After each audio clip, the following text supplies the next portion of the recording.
કોળી સમાજના આગેવાન નવનીતભાઈ બાલદિયા પર હુમલાની ઘટના બાદ ગઈકાલે મંત્રી પરસોત્તમ સોલંકીના પુત્ર દિવ્યેશ સોલંકી તેમના ગામ બગદાણા પહોંચ્યા હતા, જ્યાં તેમના ખબર અંતર પૂછ્યા હતા. ત્યારબાદ તેમણે હુંકાર ભર્યો હતો. કહેવાય રહ્યું છે કે આ જે સમગ્ર ઘટના બની છે તેને લઈને કોળી સમાજમાં ઘેરા પ્રતિઘાત પડ્યા છે. ઠેર ઠેર આવેદનપત્ર પાઠવવામાં આવી રહ્યા છે.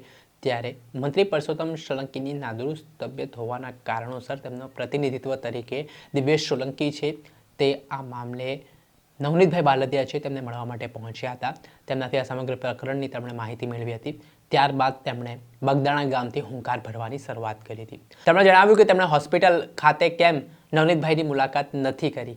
તેમણે કહ્યું કે હું એવો મેસેજ બગદાણા ગામમાં આવીને આવવા માંગતો હતો કે જે આજુબાજુના આપણા કોળી સમાજના ગામના પંથકના લોકો રહે છે અને તેમાં કોઈ અસામાજિક તત્વો તેમને હેરાન ના કરે તે માટે અહીંયાથી જ એ અસામાજિક તત્વોને હું ચેતવણી આપું છું.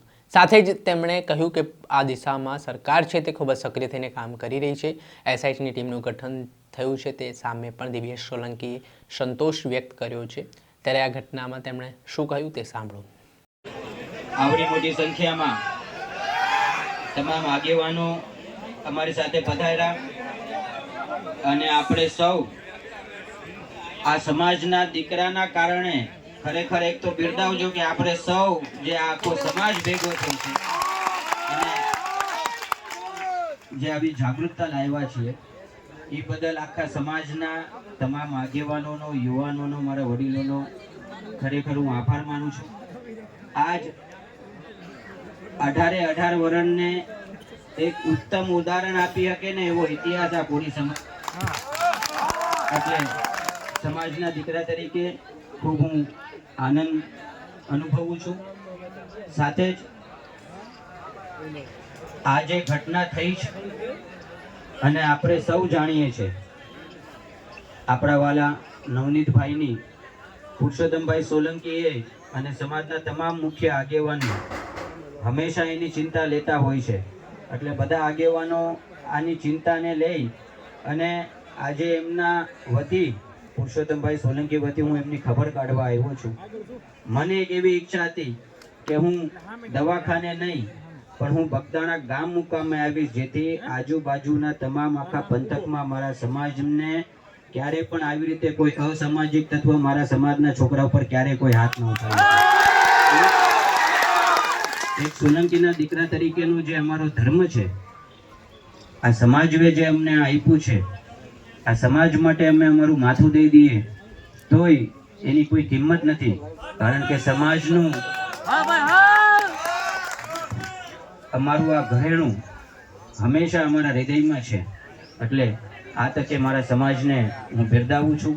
સાથે સમાજના દીકરા તરીકે આપ સૌને એક આહ્વાન કરું છું, મિત્રો, કોઈ ખોટી રીતે રાજકારણમાં આપણા સમાજને ન નાખી દે.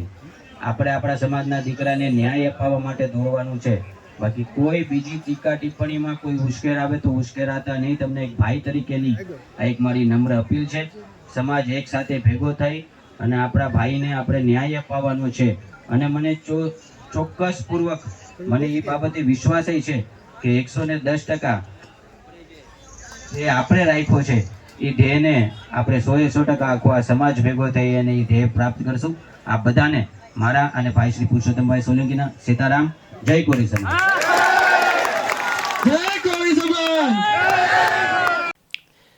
આપણે સાંભળ્યા હતા મંત્રી પરસોત્તમ સોલંકીના પુત્ર દિવ્યેશ સોલંકી. તેઓએ આ ઘટનામાં જે કોઈ પણ જવાબદાર હશે તેને બક્ષવામાં નહીં આવે તે પ્રકારનું નિવેદન જાહેર મંચ પરથી આપ્યું છે. પરંતુ આ મામલે પોલીસે 8 જેટલા આરોપીઓની ધરપકડ કરી છે. હાલ સમગ્ર મામલાની તપાસ એસઆઈટી દ્વારા કરવામાં આવી રહી છે. ત્યારે આગામી સમયમાં શું ચોંકાવનારા ખુલાસાઓ એસઆઈટીની તપાસ બાદ થાય છે તે જોવું રહ્યું. દર્શક મિત્રો, આવા જ નવા વિડીયો સાથે આપણે માહિતગાર કરતા રહીશું. એટલે નવજીવન ન્યૂઝ જોતા રહો. વૈષ્ણવજન તો તેને કહીએ જે પીડ પરા